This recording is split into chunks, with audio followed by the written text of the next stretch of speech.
ஏன்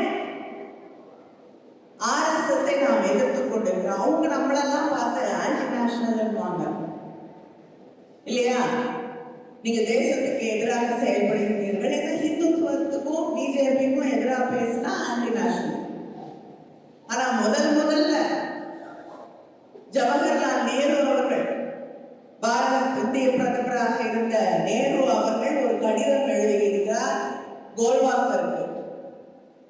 அதுல அவரிடம் எழுதிய அந்த கடிதத்திலே குறிப்பிடுகிறார், நீங்கள் ஆன்டி நேஷனல் ஆக்டிவிட்டீஸ்ல ஈடுபட்டிருக்கிறீர்கள், வயலன்ஸை பயன்படுத்துகிறீர்கள் என்று இந்த நாட்டின் பிரதமராக இருந்த திரு நேரு அவர்கள் ஆர்எஸ்எஸ் பார்த்து ஒரு கடிதம் எழுதுகிறார். அந்த தலைவருக்கு எழுதியிருக்கக்கூடிய கடிதத்திலே குறிப்பிடுகிறார்.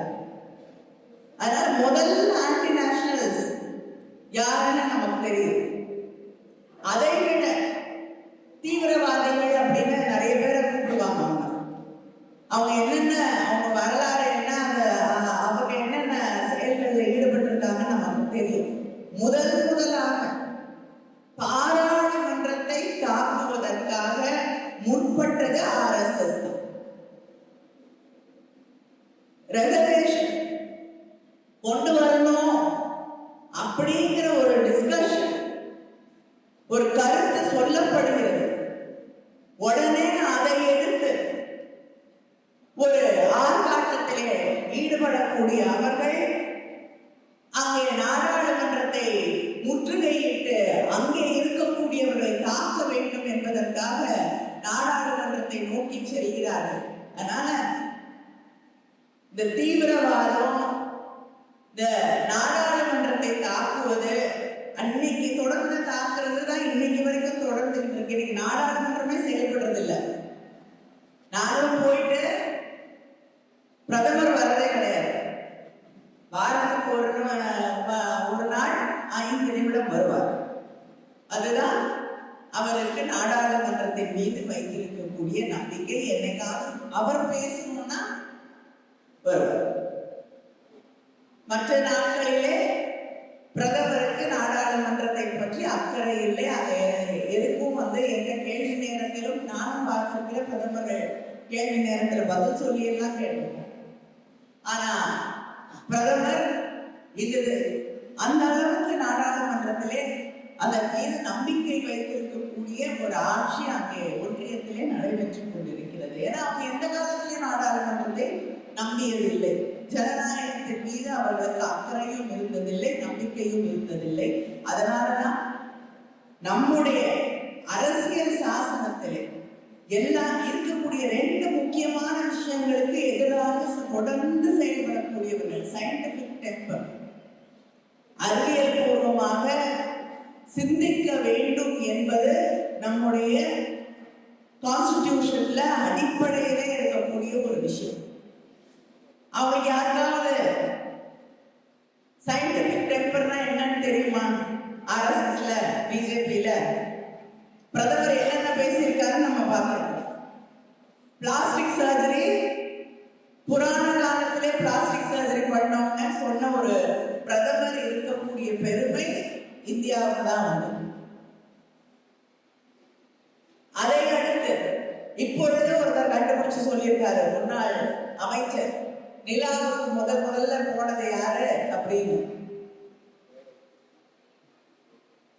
நிலாவுக்கு போனது மாணவர்களுக்கு தெரியுது.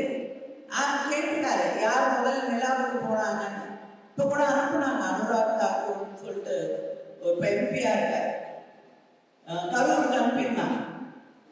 அவர் சிந்திச்சு நிறைய விஷயங்களை கண்டுபிடிப்பாருன்னு. மாணவர்களை பார்த்து கேள்வி கேட்கிறாரு, யார் முதல்ல நிலாவுக்கு போனது யார்? மாணவர்கள் பாவம், அவங்களுக்கு அந்த அளவுக்கு சிந்திக்க தெரியல, படிச்சதை சொல்லிடுச்சு. ஆம்ஸ்ட்ராங் அவர் ரொம்ப சிந்திக்கக்கூடிய ஒருத்தர். அதனால அவர் சொல்றாரு, இல்ல முதல்ல நிலாவுக்கு போனது ஹனுமான் அப்படின்னு ஒரு கருத்தை சொல்றாரு. நல்ல வேளை அவருக்கு சின்ன வயசுல அந்த பாட்டி கதையை யாரும் சொல்லி வளர்க்கல. நம்ம ஊர்ல ஒரு பாட்டி கதை சொல்லுவாங்க, பாட்டி அங்க உட்கார்ந்துருக்கு நிலாவுல அப்படின்னு. அதை சொல்லியிருந்தா அந்த பாட்டி தான் முதல்ல போயிருக்குன்னு சொன்னாலும் சொல்லிப்பாரு. இதை தொடர்ந்து நாடாளுமன்றத்திலே ஒருத்தர் பேசுறாரு. பேசும் பொழுது அவரு ஏதோ கவர்மெண்ட்ல பெரிய பதவியில இருந்தவர், என்னன்னு நான் சொல்ல விரும்பல. அவர் இப்பொழுது நாடாளுமன்றத்தில் ஒரு உறுப்பினராக இருக்கிறார். தீபக் யாருன்னு யோசிக்கிறார், நான் சொல்றேன். நாடாளுமன்றத்திலே இப்பொழுது உறுப்பினராக இருக்கிறார். அவர் அவர் பேசுகிறார் நாடாளுமன்றத்திலே. அப்பொழுது எழுந்து சொல்கிறார், மனிதர்கள் குரங்கில் இருந்து வந்தார்கள் என்று எல்லாம் சொல்கிறார்கள், அதெல்லாம் தவறு. நாம் ரிஷியில இருந்து தான் வந்தோம்.